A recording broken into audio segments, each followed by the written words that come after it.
Is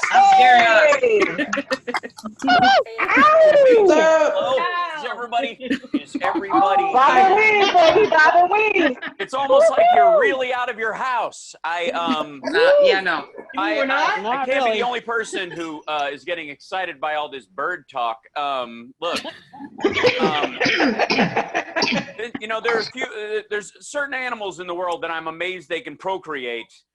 Just because kissing is out of the question. I'm always amazed there are more birds. I mean, I've even seen, like, even fish can do this kind of business, you know what I mean? And it's kind of adorable or whatever. But a bird even tries and the other one loses an eyeball. It's a very strange species. I mean, how do you procreate just by sidling up next to someone and rubbing feathers? It's so Christian summer camp, you know what I mean? Like,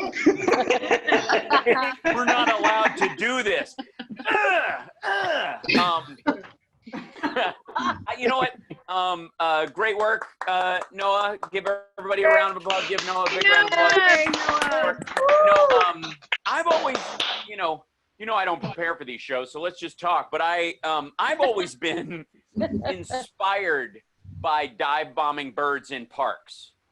I've always felt like, you know, some people listen to a Schwarzenegger commencement address with piano behind it.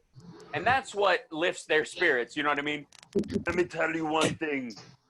Every morning you got to wake up, and then they got piano going in the back. Clang, clang, clang. You got to work harder than everyone else. You got to bring it to, because the muscles don't, you got to confuse them. You know, I get you're excited about that. That's not inspiring. That dude is 6'7", and he weighs 9,000 pounds, and he's made of, you know, Chinese steel, I think, actually, if they look. I haven't seen him x-rayed in a long time. I know his liver is an aftermarket part, but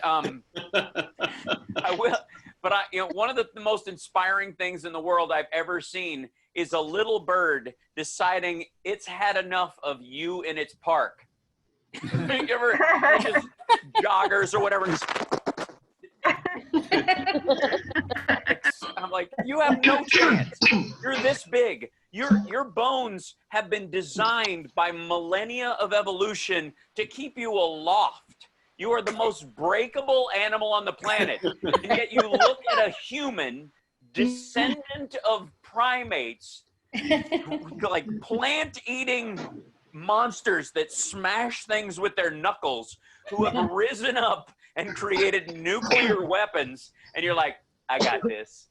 I got this. Get out of my park! I mean, I think during quarantine, that's the dream we all need. You know what I mean? That's what we all need to look to for guidance and for inspiration. We are that little bird. Putting one weird shaped foot in front of another and going, eventually a Chinese person will think I'm a delicacy. You know, I have always amazed by how am I wrong? Have you never eaten it? I've eaten chicken feet. I've eaten duck feet. What other feet do they I never went for the pork feet or whatever because they look like they're still in use. Oh, they're good. It's my grandpa's favorite food. Yeah, chicken frogs like to eat it because for the same reason Noah doesn't eat Skittles anymore. It's because they got gelatin in them, and that's where it comes from. But I ate frogs legs once. No, too much information. This is not a. This is a rhetorical show.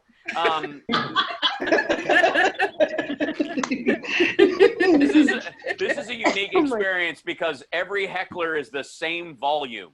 That doesn't happen elsewhere. You know, in normal clubs, the people in the front row, if they decide to do it, I hear all of it, and the rest of the club just hears, you know, or there's somebody in the back, and the whole audience hears them, but I hear way. Charlie Brown. It's the battle of Charlie Brown's teacher. I'm the only person who used to, with their friends in elementary school, used to make up offensive things that Charlie Brown's teacher was saying. My mom says that's inappropriate. I'm not going to swallow a pill just because you gave it to me. I'm not sniffing a rag. See what I mean? It's so easy. I hope you're all doing. I hope. So wrong, and yet so right at the same time.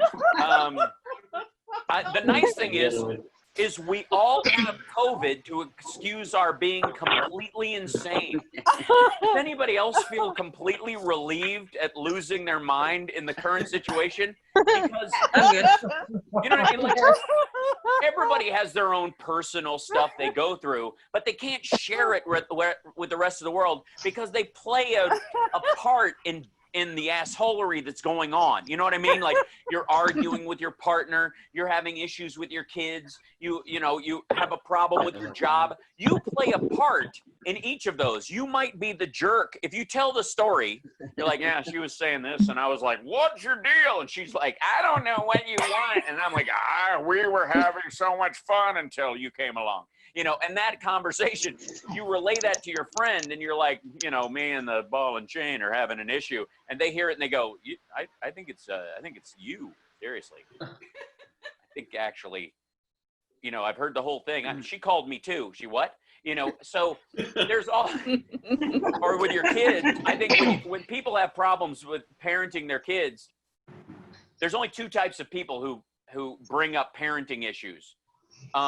Those who don't realize they're a terrible parent, and those who are currently engaged in being a terrible parent in a shopping center or a grocery store. He's not usually like this. I gave him something to make him slow down, and it's just, he won't get up, So each of those things. And then of course work, if there's a work issue, if you're dealing with your boss or whatever, there's a chance your friend who you're relating this to goes, dude, I know you, you're lazy, I wouldn't hire you, this is dumb.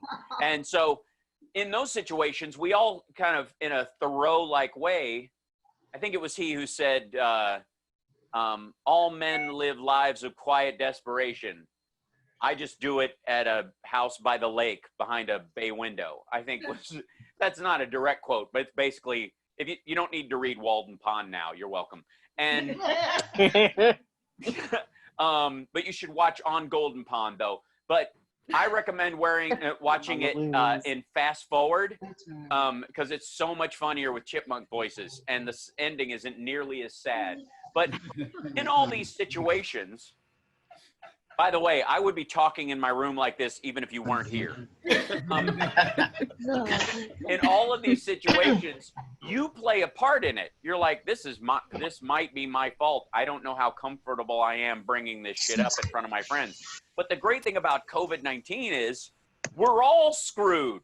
It's the same problem for everyone. You can be losing your mind and you don't even have to communicate it. We're all part of the same, we're all in COVID tribe now. This is the greatest bonding exercise that humanity has ever been through because we're all like, you don't even have to talk. You just turn to someone in the shopping line and they don't even have to see your eyes. Like, this is my mask. I'm not trying to show off, but it's awesome.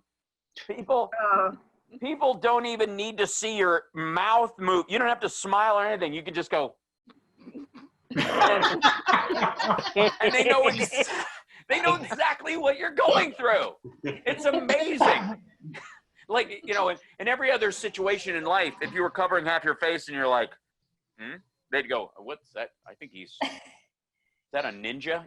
But in a supermarket, you're like, that guy knows exactly how I feel. So I welcome you to our current insanity, and I thank you all for being here with me.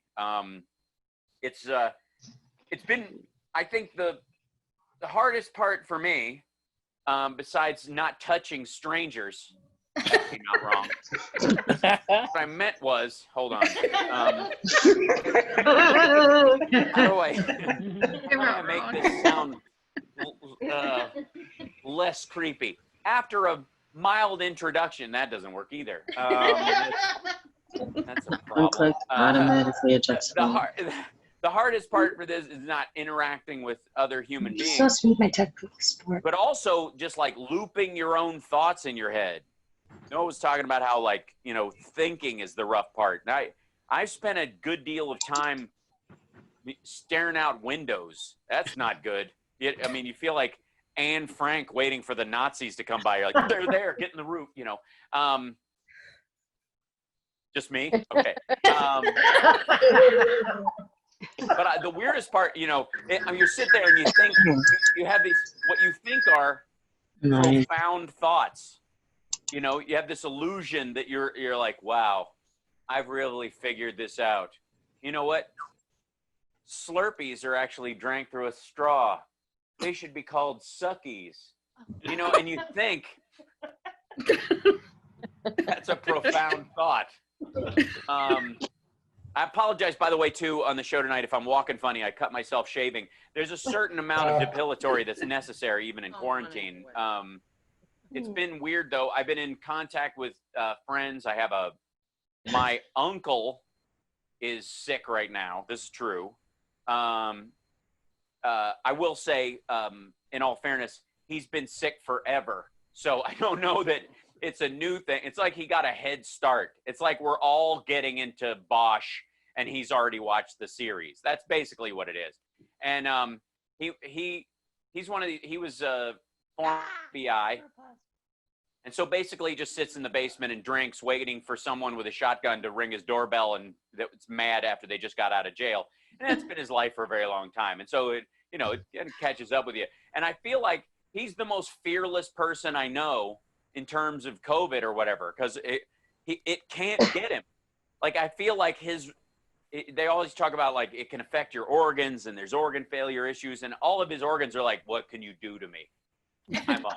There's nothing you can, I've had it all. Like, his kidneys, they must look like they dwell in an alley on Craigslist smoking like somebody else's cigarettes, and but my worry about him, is that they put him in the hospital. He's on antibiotics, and I had just talked him into taking probiotics, and I'm afraid he's going to explode. There's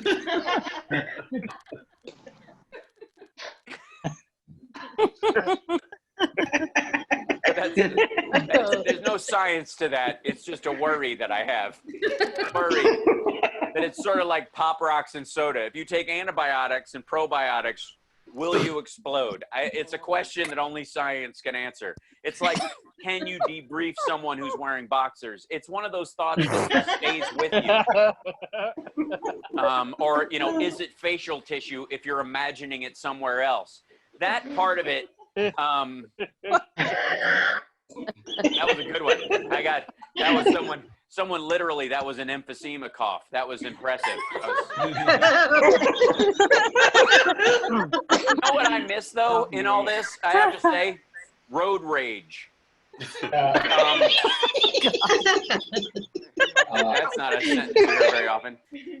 Yes. We had birthday parties have become a hard thing for everybody. We've all had, issues like, how do you celebrate people? My girlfriend's kid just graduated high school and they didn't have a graduation and all this stuff. And I'm big on presents and parties and all that kind of stuff. And like, you can't send somebody, like, it's awkward, like, I got to send you a package 2 weeks before the thing so you can sit it on your front porch and, and let it be antiseptically, bathed in sunlight for a week or whatever. So much for ice cream, never mail an ice cream cake during COVID, I think, is a lesson we've learned. Not necessarily because they won't eat it, but because of the stains on the porch. But I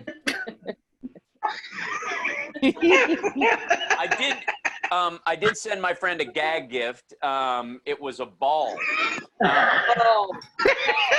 I'm kidding. It was a partially chewed chunk of food. So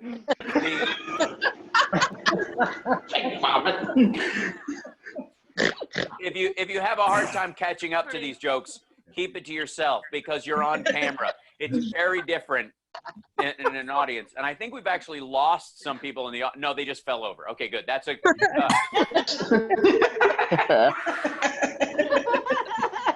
this is a good time for me to get something off my chest that I've been feeling for a long time. And since there are no Canadians present, I feel like I can do this. There aren't any Canadians, are there? Me. And if Jody you, and Elle? do you live in the United States, though? No. Oh, you're in Canada. Okay, so, Yes. all right. Well, then you can vouch for what I'm about to say and apologize to all of us. Canadians, bless their hearts, some of the nicest people you'll ever not get a chance to meet anymore. And I had the joy of living in Canada for a very long time. They're very open people, except when they're not. And they're, there's a, it's basically a country, a third the size of Russia or twice the United States with an eighth of the people. It's like a giant Montana filled with More like a 10. filled with people from Fargo. Oh, nice. Oh, thanks, eh? Oh, yeah, good. Hey, Newfoundlanders don't say hey. Canadians will open the door for you and say sorry. Sorry. So actually, that's not true. They say sorry, which is odd enough in its own. But I've been dragging this around for a long time, and I finally, it's been maybe it's because of quarantine and I'm just gelling on this too much, but Canadians call string cheese string. What the hell is wrong with you? It's cheese and it's in a string. String. No. It's string cheese. Like cheddar cheese, American cheese. Cheese being the functional active noun, and the adverb happens before it, that is a descriptive of the cheese. It is not string made up. Nobody is sewing anything. No one in Canada is wearing a cheese blouse. This is the dumbest, most disgusting. And what makes it horrible, what makes it frightening to me, is that we've all eaten pudding, right? Everybody's had pudding. Yes. Right? You've had pudding in your life, right? Yeah. And you know how you leave it in the fridge if you haven't finished it, and it creates that film over the top of it? Oh. Yeah. And No. it's pudding skin. We call it pudding skin Yes. because it's not real Okay, skin. then. The descriptive is pudding, right? It's from pudding. It's pudding skin. There's a huge difference between pudding skin Don't say it. and skin pudding. You see what I'm saying? Order of the words matters. You smart people. I'm not eating skin pudding, you psychopath. And I'm not eating cheese string. This is the worst scene in the opening of Cliffhanger you could imagine. It's not gonna hold. Of course it's not gonna hold. It's dairy. So. But I don't want to leave you with that. Well, I then don't you want definitely to. don't want to eat dog pudding. Oh, simmer down, Canada. So,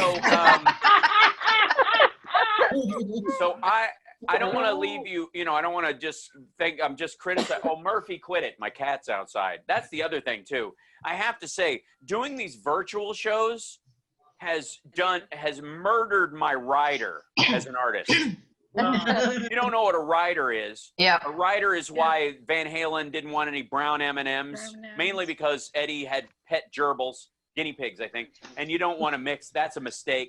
You want to make twice. But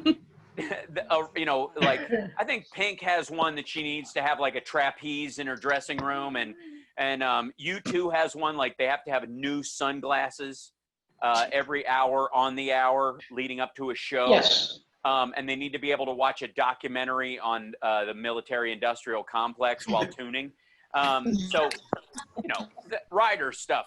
And mine's pretty simple. When I'm at Flappers Live, this is a true story, and I hope I'm not telling too much. They always bring me a giant bottle of kombucha. I don't ask for a giant bottle of kombucha. It just shows up. I have kombucha in my rider as a potential beverage because I don't drink. So they want to be nice. They can throw in one of these things. And what they bring in is a barrel of mushroom tea about that big drink. And I enjoy it, and it's lovely. And don't stop doing it, Flappers. I'm now looking forward to it after the current unpleasantness goes away.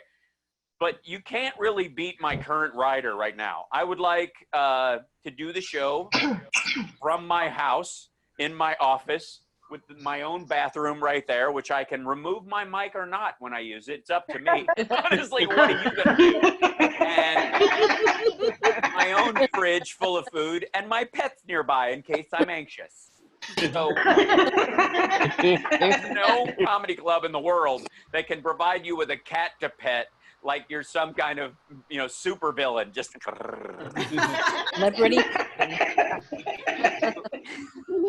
so, yeah, this is really messed with that insofar. But I will say that I've put on some COVID pounds, as you can tell.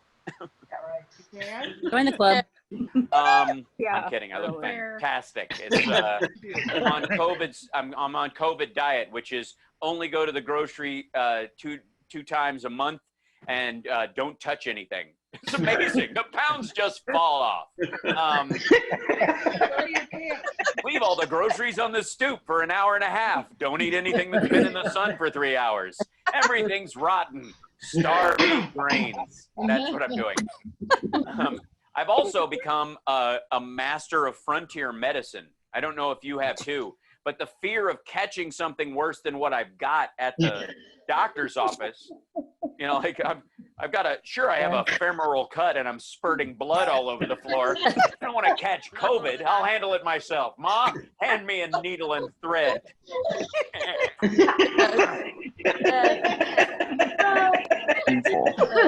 3 tourniquets on right now, and I've never felt better. This is, I'm always amazed. I have to say, every time there's some sort of end of the world thing, like when 2012 was coming on, and that's just like, compared to now, that's just like comedy. Like 2012 ain't got shit on 2020. Yes. Like, what were the Mayans thinking? You guys are adorable. Your little calendar that didn't get an update. Literally, 2012 is the entire civilization of a section of South America having a calendar full of firemen getting to the 12th one and going, well, I guess that's it. We're out of firemen. The world's over. That's it. Never ask a society that has disappeared when the world is going to end. It might be a localized phenomenon, is all I'm saying. But when it comes up, I grew up, I don't know if many of you know this, some of you may. I grew up in Peeks Mill, Kentucky. But I also went to Friendship, Indiana, twice a year for ceremony for rendezvous where people would shoot muskets and live in teepees and all that kind of stuff. I'm not kidding. This isn't the joke part. This is the setup. Now you know why I don't talk about my life. I've had my own flintlock since I was 9 years old. I have a Herschel House flintlock that's engraved with my name on it, like handmade, all that stuff. And I've known how to load and fire a musket since I was, 8 years old. And I know how to make burgoo, which if you don't know what burgoo is, it's like frontier stew from whatever's laying around. That's basically what it is. So I've always felt relatively good about my ability to live in sort of a Book of Eli future. You know what I mean? Like as long as I get this is my rule. I need a Camaro that runs on sunlight and mounted machine guns. I'm good. You know what I mean? I can get the camping supplies. So I've been, every time this comes around, I find myself like, I'm not worried about this. I'm not really, but I am going to YouTube how to survive. And so I watch a bunch of like preppers and people to see what their plan is, because I think you can learn from a group of people without becoming that group of people. It's kind of it's a crucial part of the equation. Like, I would like to know how long beans keep, but I would also like to know how not to wear a tank top that doesn't fit. You know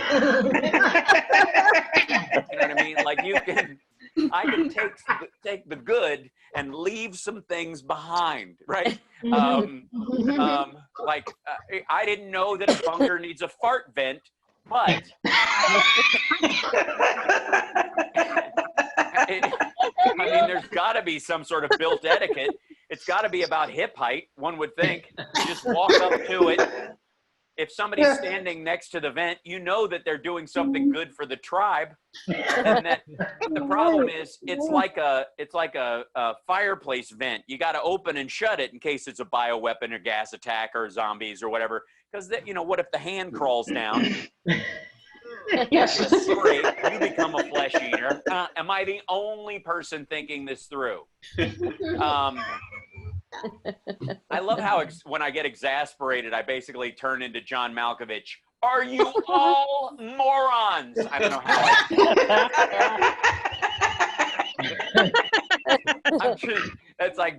I'm just being John Malkovich on my lawn. What are you honking for? It's not even her birthday, you moron. So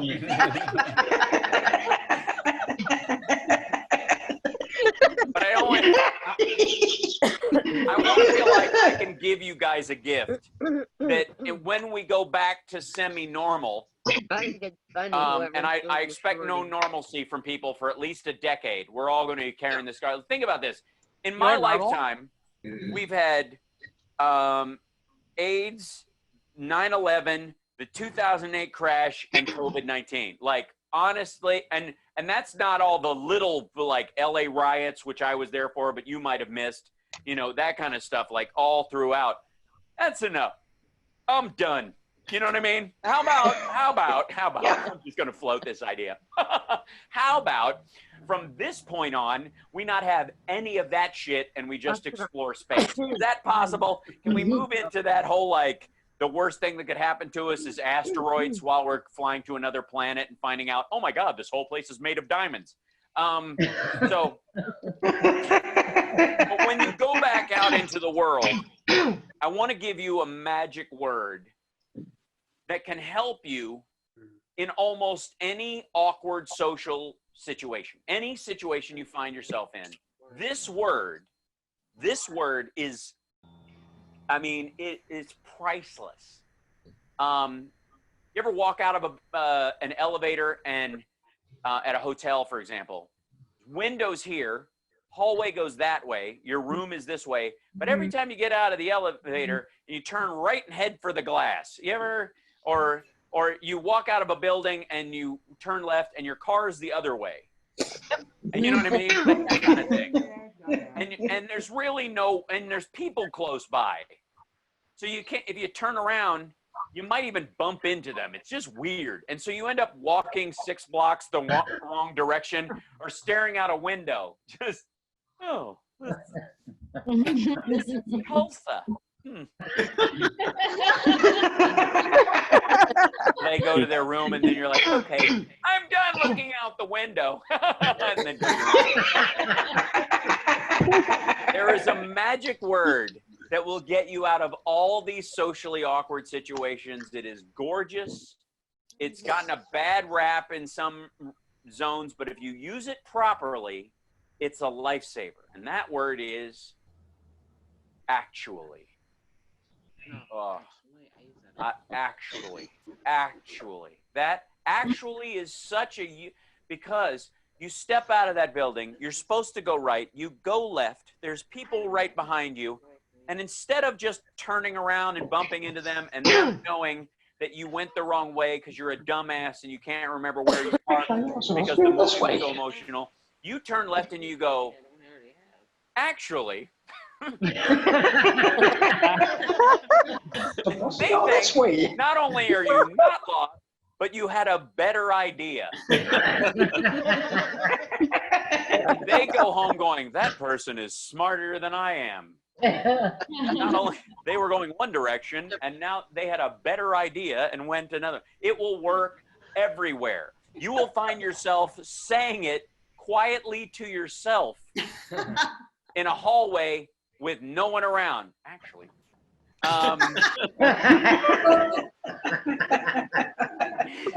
You can use it in a dangerous situation. you're about to reach into, you're in a farm with a bunch of other people, and they're like, "Bet you can't jerk that snake," and you're like, "Bet I can." Like, "Bet you can't. Get in there, grab its tail, pull it out," and you're like, you're leaning in, about to get it. You go, "Actually," then start walking back to the house. They will assume you are going to get some sort of snake jerking implement, or you have a technique that they have heretofore not been aware of in their snake jerking life. And by the time they realize you're not coming back, you've driven away. Actually, I'm going to have that word tattooed on my chest backwards so I can see it in a mirror. I'm going to have it like the Illuminati thing where you can read it forwards and backwards. Middle of the tattoo, I want the tattoo artist to go, "Actually," and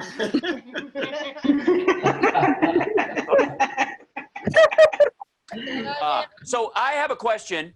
I have a question for everybody, and this is only some of you can answer it. When this all started and everybody was like, "We're going to lock down, we got to lock down, we got to lock down, we got to stay home. Everybody's got to stay home. You got to stay home. You can't go anywhere. Don't go anywhere. Don't see anyone. Don't touch anything. Don't breathe. Don't go outside. Wear a mask indoors. Stay in your bathroom, on the toilet, flushing constantly, and splashing water on your face. The only way to survive." We don't know a lot about this disease, but the one thing we do know, stay on the toilet, flushing constantly, splash water on your face, wear a mask, blindfold yourself, and wear rubber gloves. Now, I didn't need to be told that because I think, only time I don't wear rubber gloves is when I'm on stage or performing, just because I don't trust myself. And it's leftover scars from the 90s. To quote many people, I don't know where I've been. So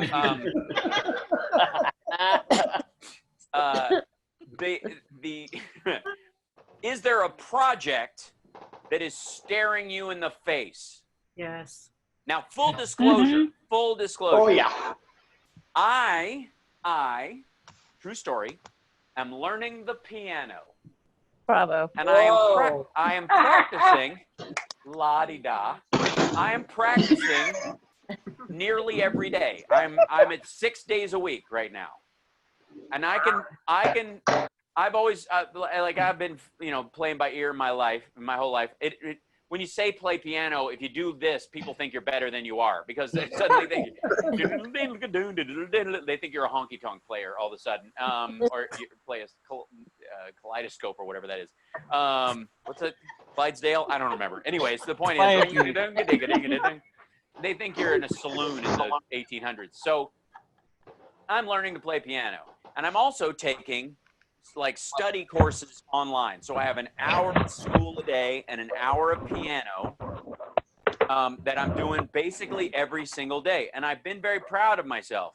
And it's all, and I could say it's because I'm a very motivated person and I've always wanted to do this. And this is a unique time and circumstance where I'm really just here. And I could say that that's the reason, but the real reason is I don't want to clean the garage. That's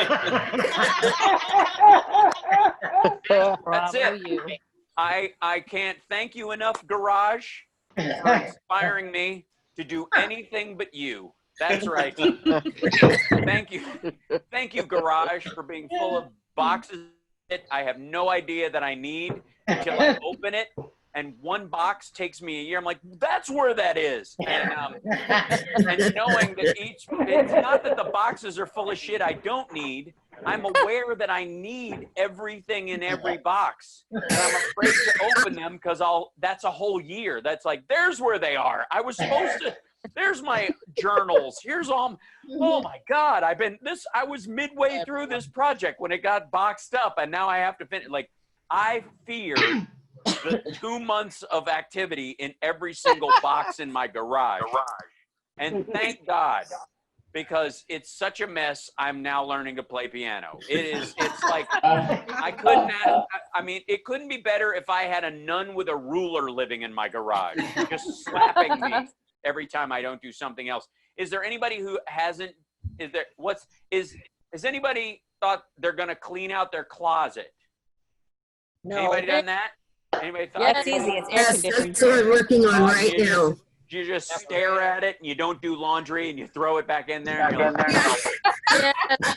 you're like, why do I, and every outfit is, I don't know why I have this, but I might wear it. Click. And it just, you ever pick something up and just move it down the rung? You're like this, I reorganized it. I put that one back 5 shirts. Yeah. I need a snack. This is too much. I've been looking through my stuff, and I had this moment of realization about how many shoes I have. Now I have this. I have 2 pairs of shoes that I wear regularly. One is the high top tennis shoes I wear to the gym, and the other are a pair of 511 combat boots that I wear everywhere else. And the reason I wear them everywhere else is because of trouble.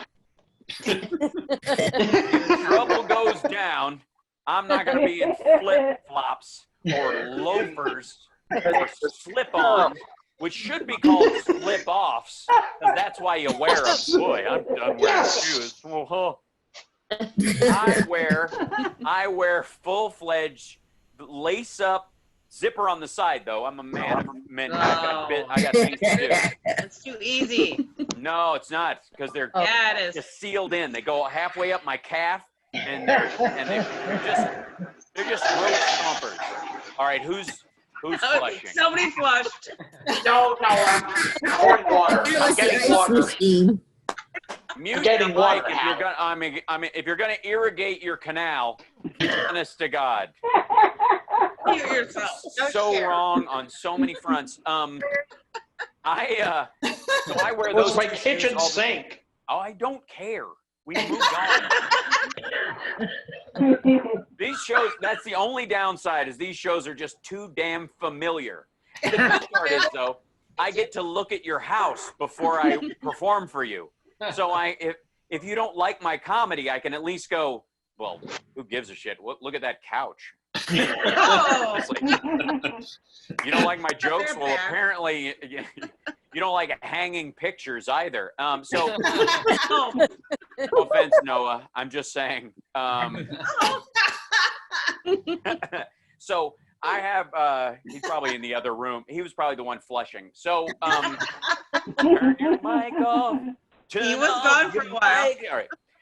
So I realized I was like going through all these different things I have, because I dress my outfit. Some of you have seen me walking around, is always the same. I'm a big fan of like the illusion of Einstein. I won't say, and like I like the illusion of Einstein and Elon Musk, not the reality.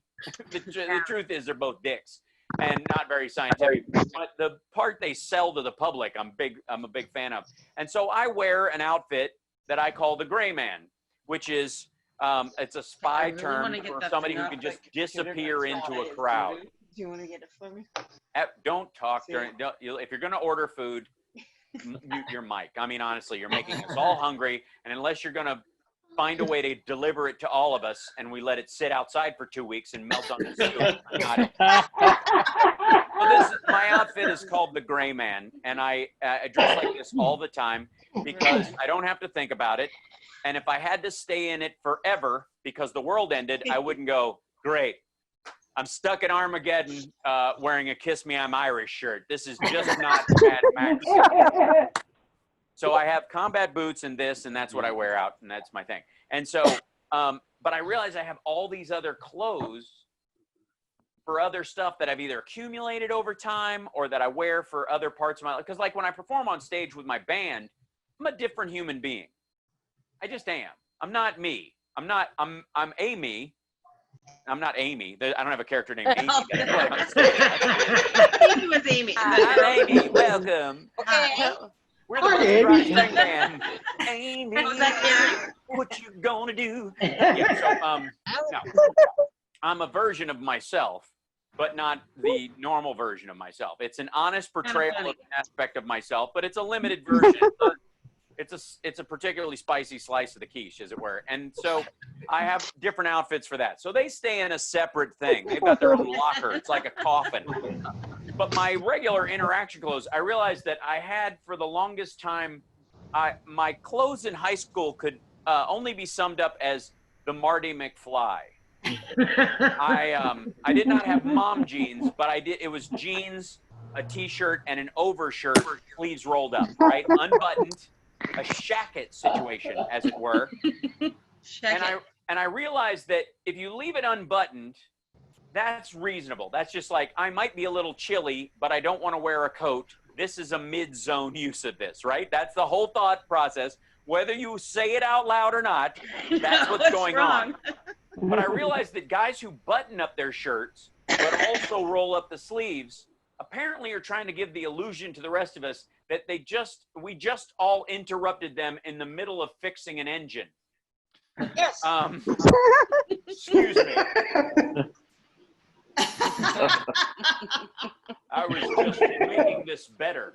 I'm a businessman, but I was in the process of still being functionally useful as a man.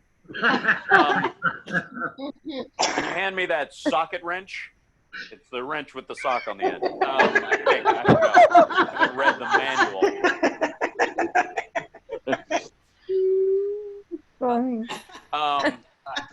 My problem was the two-button. You ever get snagged by the two-button sleeve? So you unbutton the first one, you start to roll it up, and there's a second button. You're like, why can't I can't feel my hands anymore? I can't.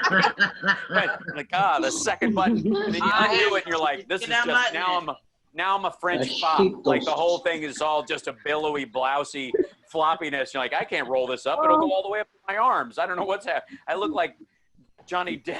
I'm like... But I have a bunch of these shirts like waiting for me to return to the Marty McFly, right? They're sitting there.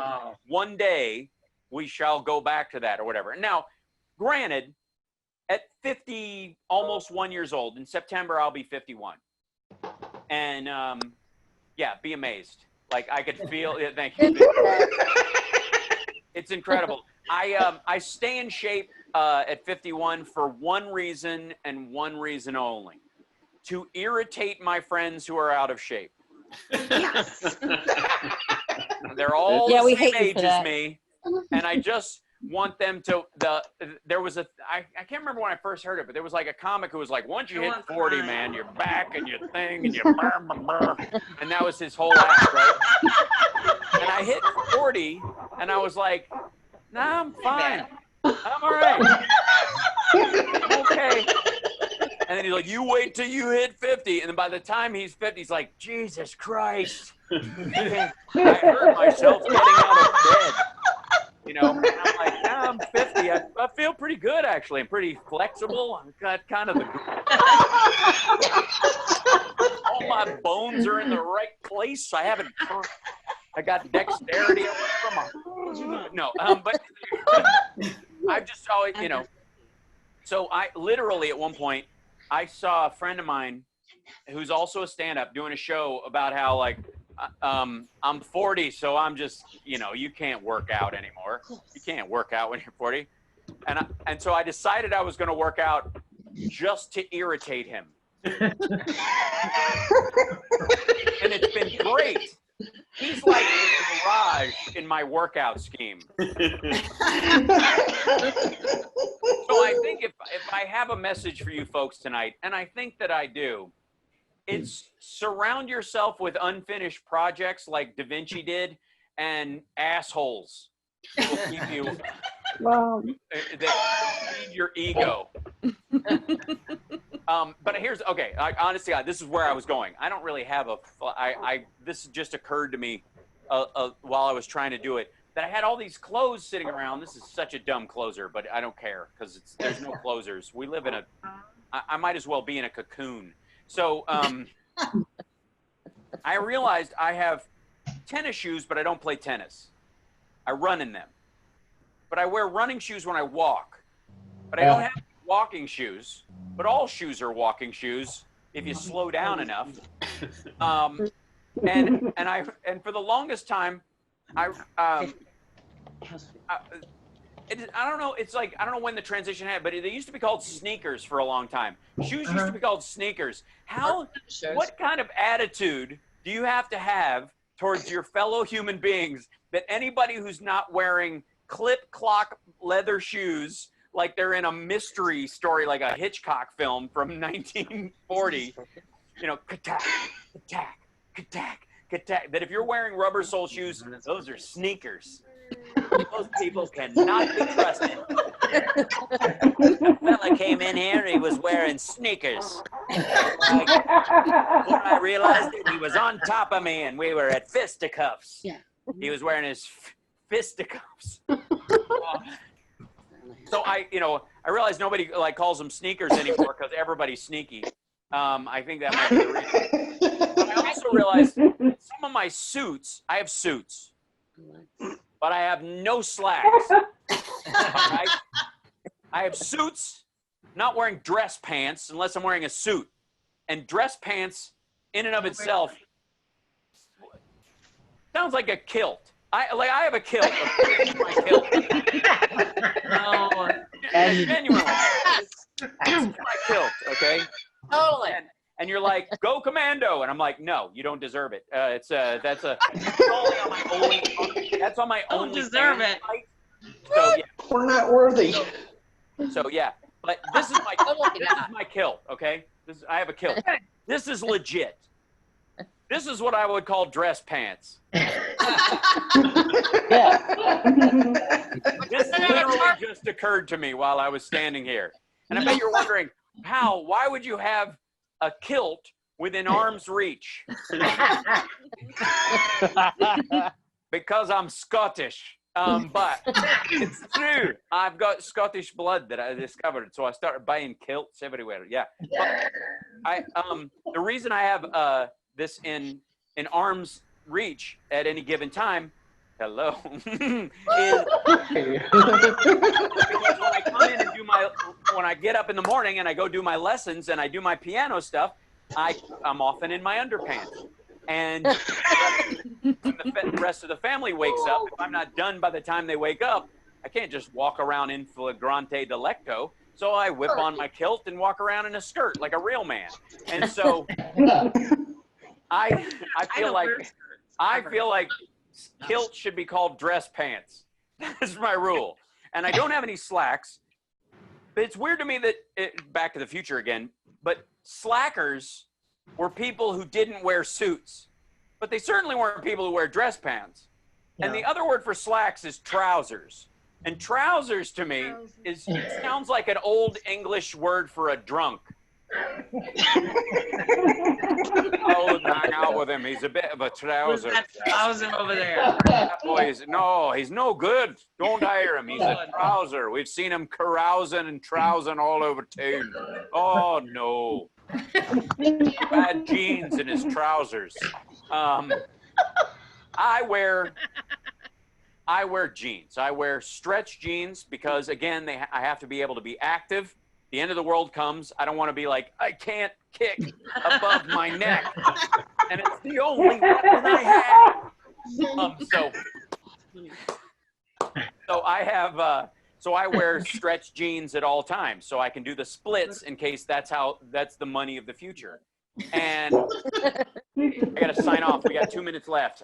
We're rolling it in. All right. So I wear jeans. I don't wear chinos or dungarees. I don't know what that chinos. First of all, that's a town outside of LA. I don't know why they got the name pants, but dungarees just sounds like something a dung farmer wears. It sounds like a leather apron covered in shit.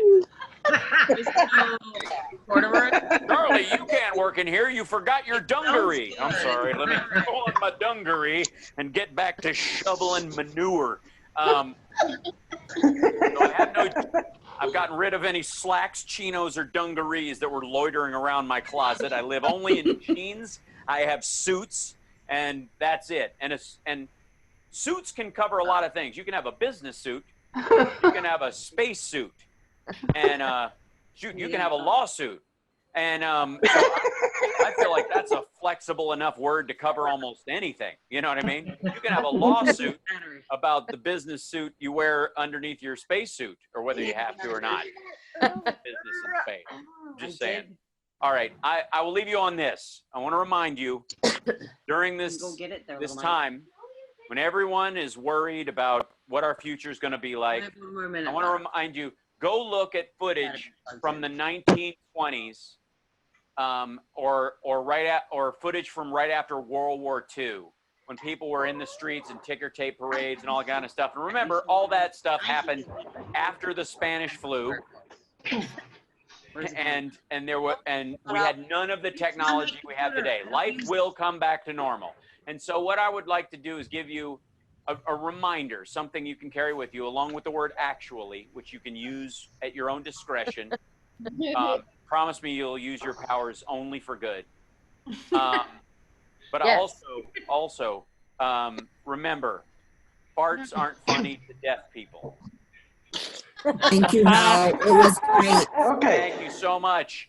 Peace. Thank and get you. well. Take care of yourself. Take care of somebody else. See you again soon. Tomorrow. See you tomorrow on my radio show. Bye. Yeah. Make another round of applause for Hal, everybody. I am that good. Hey. Yeah. Fantastic. No, I did nothing. Hal's fantastic. Love that guy. Hilarious. Thank you guys all for tuning in to the show. Hal do his awesome stuff. Fantastic comedian. Like I mentioned in the beginning, I am giving away some prizes for the audience. I did a little bit of a raffle. And my prizes, I have 2 tickets to our comedy intensive class at Flappers. So it's on July 11th. They've got 2 free tickets for that. This is a comedy writing class. If you've ever wanted to, try to write stand-up or to learn stand-up, this class is perfect. And my 2 winners of that prize are Ginger and Michelle Parker. Woo! Yay! All right, Ginger. We're still opening, so I need help. You're fantastic. We all need Thanks for tuning in. Stay safe. Have a great night. Bye, everybody. Bye, everybody. Bye. Thank you. Bye. Bye-bye. Bye, guys. See you tomorrow. Bye. Thank you for joining us at the Flappers Comedy Club Virtual Comedy Show. We look forward to seeing you again. Please like and subscribe to our social media channels. We're on YouTube, TikTok, Instagram, and Facebook. You can find them all at Flappers Comedy. You can also find a complete show schedule and class schedule on our website at www.flapperscomedy.com. If you're in the Burbank area, we do offer takeout, so you can find our menu on our website. We look forward to seeing you again soon. Keep laughing. Okay, oddball Tracy. How do you do Congrats, that? Ginger. Bye, Hal. Bye, Bye. I'm still trying to figure out how to leave. Oh, my Lord. I'm not leaving.